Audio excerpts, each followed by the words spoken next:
kabar hari ini? Luar biasa, super baiknya. Oke, sarangeo yang ada di rumah ya. Adik-adik sekalian, bertemu kembali dengan kakak-kakak pembina sekolah minggu dari paroki Yesus Gembala Baik Keuskupan Palangka Raya. Bersama dengan kakak Ella di sini dan kakak Reti dan kakak Engki. Oke, kakak Engki. Nah, adik-adik lihat di belakang siapa? Pastor Cornel Valo SPD, pastor paroki dari Paroki Yesus Gembala Baik yang baru merayakan imamat ke-25 hari Minggu yang kemarin. Oke adik-adik, hari ini kita bertemu dalam tema yaitu satu perbuatan sederhana lebih berharga daripada kata-kata. Oke, adik-adik sekalian. Nah, hari ini kita akan mendalami tema ini dalam cerita kitab suci yang diambil dari Injil Matius bab 21 ayat 28 sampai 32. Nah, adik-adik yang terkasih, sebelum kita melaksanakan kegiatan sekolah minggu hari ini, maka kita mengawalinya dengan menyanyikan lagu pembuka dengan judul Dengar Dia Panggil Nama Saya. Check it out, kita nyanyi bersama-sama ya.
Jadi Tuhan selalu meminta kita meletakkan semua pekerjaan kita, apapun yang kita lakukan hanya di dalam nama Tuhan. Kita libatkan Tuhan dalam kegiatan sekolah minggu kita pada pagi hari ini. Maka kakak-kakak mengajak adik-adik yang ada di rumah untuk memulai kegiatan sekolah minggu ini dengan doa bersama. Kita ambil sikap doa yang baik. Gimana adik-adik? Ini kakak Ella. Tangannya dilipat. Iya. Mata ditutup. Oke baik, silahkan kakak Engki, kita berdoa. Adik-adik semua, marilah kita tenangkan batin dan hati kita untuk menghadap Tuhan dalam doa. Dalam nama Bapa dan Putra dan Roh Kudus. Amin. Allah Bapa kami yang maha baik, kami ingin menjadi anak yang baik di hadapan-Mu, tetapi seringkali tergoda untuk tidak mendengarkan suara-Mu. Bantulah kami agar hati dan pikiran kami selalu terarah kepadamu demi Kristus Tuhan kami. Amin. Dalam nama Bapa dan Putra dan Roh Kudus. Amin.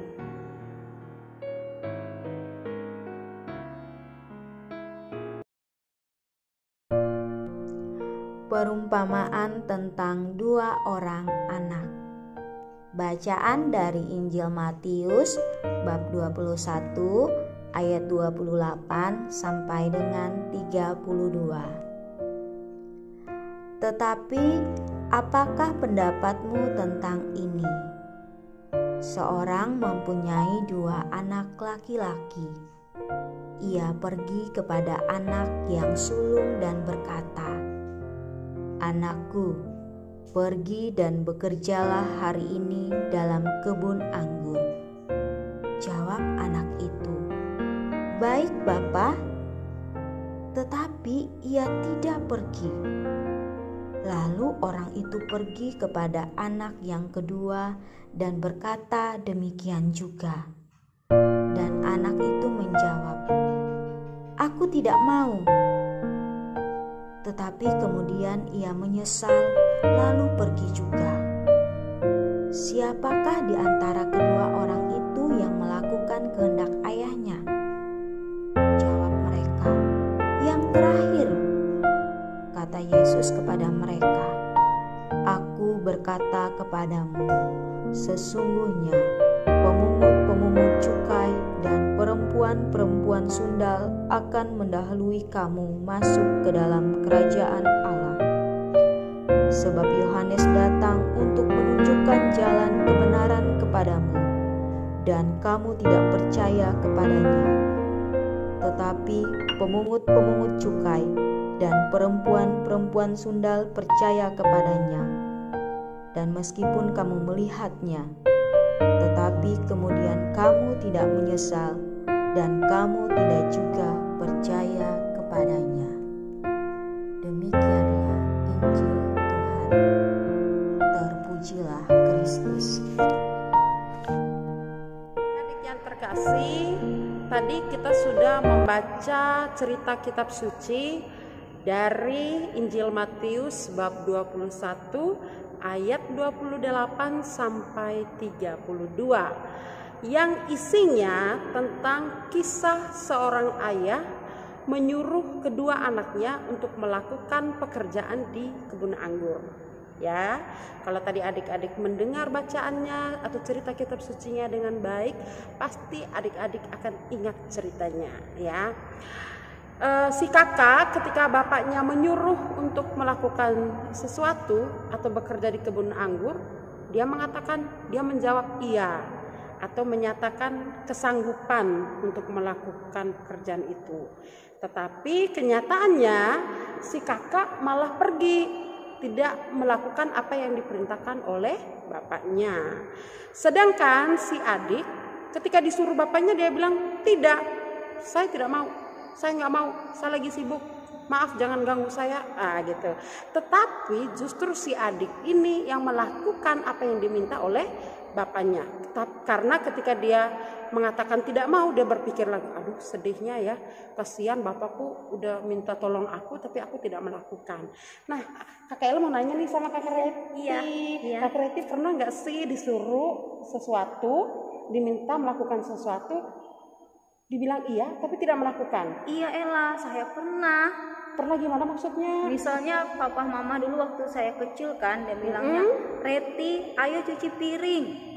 Saya bilang kan iya, tapi Pergi main. iya, tapi saya tidak melakukan, malah pergi. Kalau Kakak Hengki gimana? Pasti pernah ya? Pernah. Bilang apa? Disuruh Pastor Cornel nih, Kakak Hengki bersihkan gereja. Kakak Hengki bilang apa? Iya, tapi kadang-kadang tidak melakukan. Ditunda. Ya, ditunda. Kalau Kakak Ella tuh nggak begitu.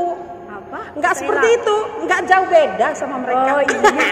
Pernah melakukan seperti itu ya, diminta melakukan sesuatu, bilang iya, tetapi tidak melakukan ya, atau menunda pekerjaan itu.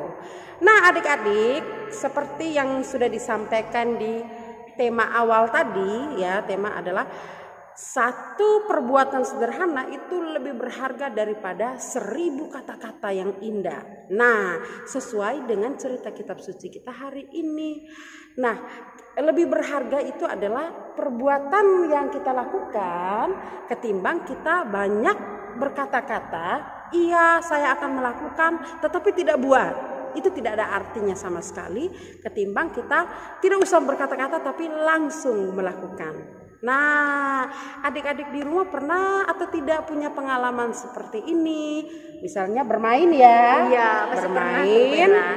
lalu alat-alat mainannya tuh dibiarkan berhamburan, ya kan? Iya. Lalu mamanya bilang, "Nah, nanti setelah main selesai, mainannya dibereskan." "Iya, Ma." Tapi Lupa. lupa. Langsung masuk kamar tidur. Harus diingatin lagi. Iya, ya, harus Lan? diingatin Iya. lagi. Nah, dalam cerita kitab suci ini, adik-adik kita semua, kakak-kakak pembina, adik-adik, semua teman-teman itu diminta oleh Tuhan supaya melakukan apa yang diminta oleh Tuhan tanpa harus banyak berkata-kata, ya. Jadi tadi yang si bungsu, kenapa dibenarkan oleh Tuhan? Padahal dia bilang, saya nggak mau, ya, saya lagi sibuk. Tetapi setelah itu dia menyesali perbuatannya, ya. Terus melakukan. Dia menyesal karena apa yang dia katakan kepada ayahnya itu sudah menyakiti hati bapaknya. Jadi, aduh jangan ya, saya sudah mengecewakan bapak saya. Makanya lebih baik saya menebusnya dengan melakukan apa yang diminta oleh bapak. Nah, adik-adik, semoga cerita kitab suci hari ini, renungan dari kakak pembina, pengalaman kakak-kakak yang lain itu bisa membantu adik-adik ke depannya untuk lebih mementingkan perbuatan kecil daripada harus banyak berkata-kata, ya. Berkata-kata perlu, tetapi harus diimbangi dengan perbuatan. Kita juga meneladani sikapnya si bungsu, ya, yang dalam cerita tadi. Oke, adik-adik, setuju? Setuju. Sarangeo yang ada di rumah. Baik anak-anak semuanya yang ada di rumah, kita sudah bernyanyi bersama mendengar sabda Tuhan dari Kakak Ella yang sudah disampaikan tadi. Pesannya kita harus apa? Kita harus melakukan apa yang diminta oleh orang tua atau oleh Tuhan, oleh Bapak Ibu guru, melakukan dengan sungguh-sungguh tanpa harus banyak berkata-kata. Janji ya? Janji. Iya. Baik anak-anak semuanya, sebelum kita menutup kegiatan sekolah minggu kita berdoa dulu ya. Ya. Ayo Kakak Hengki mimpin doa kita pada pagi hari ini. Baik adik-adik, marilah kita berdoa dalam nama Bapa dan Putra Dan Roh Kudus. Amin. Allah Bapa kami yang maha baik, kadang-kadang kami mengatakan ya, tetapi tindakan kami mengatakan tidak. Bantulah kami untuk selalu setia melakukan apa yang Engkau kehendaki, agar kami berbuat demi Kristus Tuhan kami. Amin. Dalam Bapa dan Putra dan Roh Kudus. Amin. Oke Kakak Hengki, terima kasih Terima kasih Kakak Hengki, doanya bagus ya. Iya. Baik, kita tutup kegiatan sekolah minggu kita dengan Bernyanyi bersama dengan judul Yesus pokok dan tinggallah di dalam. Ku. Oke, mari kita bangkit berdiri bersama kita Siapa di sini anaknya Tuhan Yesus? Yuk terus semangat memuji Tuhan. Katakan Yesus pokok dan kitalah harapan. Yesus pokok dan kitalah caranya, tinggallah di dalamnya. Yesus pokok dan kitalah caranya, tinggallah di dalamnya. Yesus pokok dan kitalah caranya, tinggallah di dalamnya. Pastilah kau akan berbuah. Yesus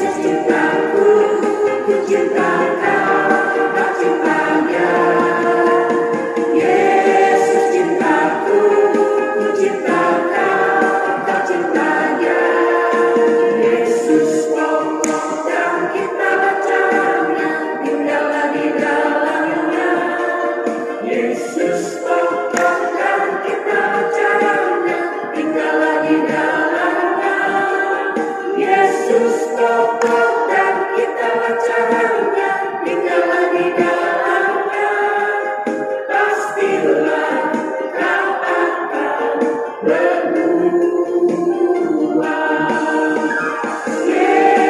cintaku, ku cinta kau, kau cinta Dia.